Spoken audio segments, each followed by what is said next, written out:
बहुत शुक्रिया सईद आपका। देखिए, ओलंपिक में हमें निराशा हाथ लगी है, लेकिन उत्तर प्रदेश में अगर हम आ जाते हैं तो यहाँ पर राजनीति चारों तरफ हावी है। वहाँ पर 10 सेकंड महंगा पड़ गया, लेकिन यहाँ पर आखिरी के जो 6 महीने बाकी हैं उत्तर प्रदेश के चुनाव में, उसके लिए पूरा दम लगाया जा रहा है। फिलहाल भगवान श्री राम की नगरी अयोध्या में मेरी मौजूदगी है। 1 साल पहले प्रधानमंत्री नरेंद्र मोदी ने यहीं पर भूमि पूजन किया था, जिसके बाद एक अलग तरह की आस और उम्मीद जगी थी पूरे के पूरे न सिर्फ अयोध्या वासियों बल्कि संपूर्ण देश में कि आखिर भव्य राम मंदिर बनकर कब तैयार होगा। और उसी को लेकर बीजेपी काफी अग्रेसिव तरीके से आगे चल रही है, क्योंकि राम मंदिर के नाम पर हम सब जानते हैं कि बीजेपी को किस तरह का फायदा मिला है।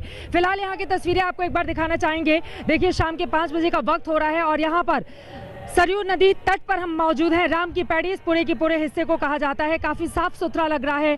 दूर दूर से लोग यहाँ पर आ रहे हैं और आप देखेंगे कि किस तरह से, चूंकि गर्मी भी प्रचंड है, इसलिए सरयू नदी में छलांग लगाकर तैराकी करते कुछ युवा आपको दिखाई दे जाएंगे। लेकिन विधानसभा के चुनाव में वो कौन सी पार्टी होगी जो तैराकी करके उस पार चली जाएगी और बना लेगी अपनी सरकार? BJP, Congress party, Samajwadi party या फिर बीएसपी? अपने आप में यह बड़ा सवाल इस वक्त छाया हुआ है। आपको बता दें, अयोध्या में मुख्यमंत्री योगी आदित्यनाथ की मौजूदगी थी। यहां पर कार्यों की उन्होंने समीक्षा की है कि बीते 1 सालों में निर्माण कार्य प्रभु श्री रामचंद्र जी के मंदिर का आखिर कहां तक पहुंचा। तो वहीं दूसरी तरफ योगी के किले में सेंध लगाने के लिए अखिलेश यादव की ओर से भी साइकिल यात्रा का कर दिया गया है आगाज। 2022 में कौन बनेगा मुख्यमंत्री, ये अपने आप में बड़ा सवाल है, लेकिन यूपी का दंगल काफी ज्यादा महत्वपूर्ण हो चला है। ये रिपोर्ट देखिए। उत्तर प्रदेश को हमेशा राजनीति के चश्मे से देखा गया। यूपी देश के विकास में भी अग्रिम भूमिका निभा सकता है, इसकी चर्चा तक ही नहीं होने दी गई। दिल्ली के सिंहासन का रास्ता यूपी से होकर गुजरता है। इसका सपना देखने वाले तो बहुत लोग आए और गए, लेकिन ऐसे लोगों ने कभी ये याद नहीं रखा कि भारत की समृद्धि का रास्ता भी यूपी से होकर ही गुजरता है। माननीय प्रधानमंत्री नरेंद्र मोदी जी का सबको राशन, सबको पोषण देने का विजन साकार हो रहा है। प्रधानमंत्री ने उत्तर प्रदेश के अन्न महोत्सव के उद्घाटन में ये बात कही। यूपी में अगले साल होने वाले विधानसभा चुनाव से पहले जनता को याद दिलाया पहले और अब में कितना फर्क आ चुका है। संतोष इस बात का कि दिल्ली से अन्न का जो एक एक दाना भेजा गया वो हर लाभार्थी की थाली तक पहुंच रहा है। संतोष इस बात का कि पहले की सरकारों के समय उत्तर प्रदेश में गरीब के अनाज की जो लूट हो जाती थी, उसके लिए अब वो रास्ता नहीं बचा है। पश्चिम बंगाल में हार के बाद 2024 में वापसी के लिए उत्तर प्रदेश जीतना बीजेपी के लिए जरूरी हो गया है। इसीलिए प्रधानमंत्री ने जब 5 अगस्त की उपलब्धियां गिनाई तो उसमें उत्तर प्रदेश की अन्न महोत्सव योजना को खास तौर पर जोड़ा, जिसके जरिए योगी सरकार राज्य में एक दिन में 80 लाख लोगों को मुफ्त राशन बांटने का रिकॉर्ड बना रही है। अन्न वितरण का कार्य प्रधानमंत्री अन्न गरीब कल्याण अन्न योजना के माध्यम से यह अन्न वितरण का कार्यक्रम विगत वर्ष अप्रैल 2020 से नवंबर 2020 के बीच में भी संपन्न हुआ था और इस वर्ष भी मई 2021 से मई, जून और जुलाई का खाद्यान्न अब तक प्रत्येक जरूरतमंद को उपलब्ध कराया जा चुका है, जिसमें अकेले उत्तर प्रदेश के अंदर 15 करोड़ लोग इससे सीधे सीधे लाभान्वित हो रहे हैं। मिशन 2022 के लिए पीएम ने अगर यूपी में चल रहे highway, expressway, dedicated front corridor और डिफेंस कॉरिडोर जैसे प्रोजेक्ट का काम जल्द पूरा करने का वादा किया, तो योगी आदित्यनाथ ने 1 साल पहले अयोध्या में राम मंदिर निर्माण के शिलान्यास का जिक्र करते हुए एक भव्य अयोध्या बनाने का दावा किया। इसके अलावा योगी ने ये भी बताया कि उत्तर प्रदेश सबसे ज्यादा टीकाकरण करने वाला प्रदेश बन चुका है, जहां 5 करोड़ 21 लाख लोगों को कोरोना की वैक्सीन लग चुकी है। अयोध्या को एक नई अयोध्या के रूप में विकसित करने के लिए 8,568 करोड़ रुपए की नई परियोजनाओं को वर्तमान में डीपीआर और आदि की बनने की प्रक्रिया के साथ आगे बढ़ा करके 1 वर्ष पूर्व की इस बृहद कार्यक्रम के अभियान को आगे बढ़ाने का एक कार्यक्रम अयोध्या धाम से आपने प्रारंभ किया था।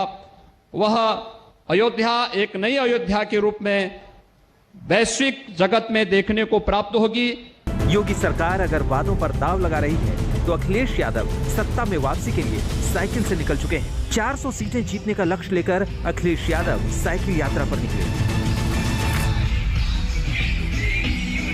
ये उत्साह और इसी तरह लगातार साइकिल गांव-गांव जाएगी, घर-घर जाएगी, लोगों को जोड़ेगी, हर वर्ग के लोगों को जोड़ने का काम करेगी और आने वाले समय में बहुमत की सरकार समाजवादी बनेगी। छोटे लोहिया के नाम से मशहूर रहे वरिष्ठ समाजवादी नेता जनेश्वर मिश्र की जयंती पर अखिलेश ने साइकिल यात्रा निकाली, जिसका मकसद राज्य की बीजेपी सरकार की खराब नीतियों के खिलाफ जनता की आवाज को बुलंद करना था। लेकिन मायावती ने इसे आड़े हाथ लिया। बसपा की प्रबुद्ध वर्ग विचार संगोष्ठी की यूपी के जिलों में अपार सफलता के बाद सपा को अब श्री जनेश्वर मिश्र और बीजेपी सरकार के सताए हुए उनके समाज की याद आई है। यह सब इनकी राजनीतिक स्वार्थ और सस्ती लोकप्रियता के लिए नाटकबाजी नहीं तो और क्या है। उत्तर प्रदेश में अगले साल होने वाले विधानसभा चुनाव का असर 2024 के आम चुनाव पर भी होगा। जो पार्टी यूपी में सरकार बनाएगी उसे लोकसभा चुनाव में सीधा फायदा होगा। इसलिए हर पार्टी अपने पूरे दमखम के साथ चुनाव में उतरने की तैयारी कर रही है। आज तक ब्यूरो।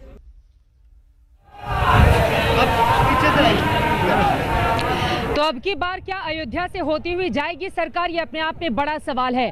उत्तर प्रदेश से होकर जाता है दिल्ली का रास्ता, ये बात खुद प्रधानमंत्री नरेंद्र मोदी कह रहे हैं। इसी वजह से वाराणसी से 2 बार वो सांसद चुने गए, लेकिन अब तो तीसरी बार हैट्रिक लगाने की बेताबी 2024 के मद्देनजर, जिसकी तैयारी अभी से तमाम राजनीतिक दलों की ओर से की जा रही है। तो वहीं उत्तर प्रदेश का चुनाव काफी ज्यादा महत्वपूर्ण, जहां पर देश में सबसे ज्यादा 403 विधानसभा की सीटें आती हैं। 325 पर एनडीए ने कब्जा किया था, 47 पर समाजवादी पार्टी, 19 पर बीएसपी ने जीत हासिल की थी, जबकि सिर्फ 7 पर सिमट कर रह गई थी कांग्रेस पार्टी। लेकिन इस बार 2022 में क्या कमल खिल पाएगा या फिर साइकिल तेजी से दौड़ लगा लेगी? हाथी का क्या होगा और हाथ का पंजा आखिर किसके साथ जाएगा?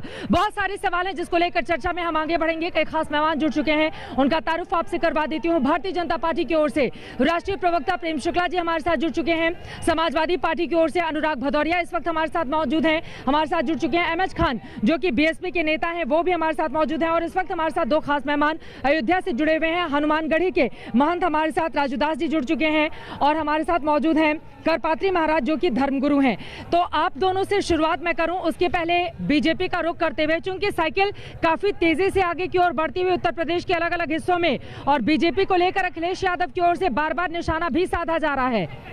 अयोध्या में जो कामकाज किया जा रहा है या फिर मंदिर का जो मुद्दा है, क्या इस बार फायदा दिलाएगा आप लोगों को? 1 साल हो गए भूमि पूजन को और अभी नींव ही पड़ी है 60%, बाकी का काम बाकी है, जिसको लेकर विपक्ष के निशाने पर हैं। प्रेम शुक्ला जी, आप दिलाएगा आप लोगों को?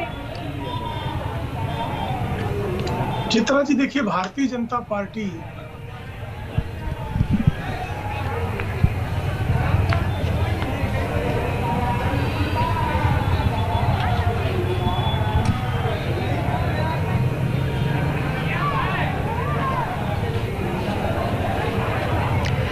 जी, प्रेम शुक्ला जी अपनी बात को आगे बढ़ाइए। आप मंदिर के नाम पे फिर बीजेपी को मिलेगा वोट, जिसकी तैयारी कर रही है बीजेपी?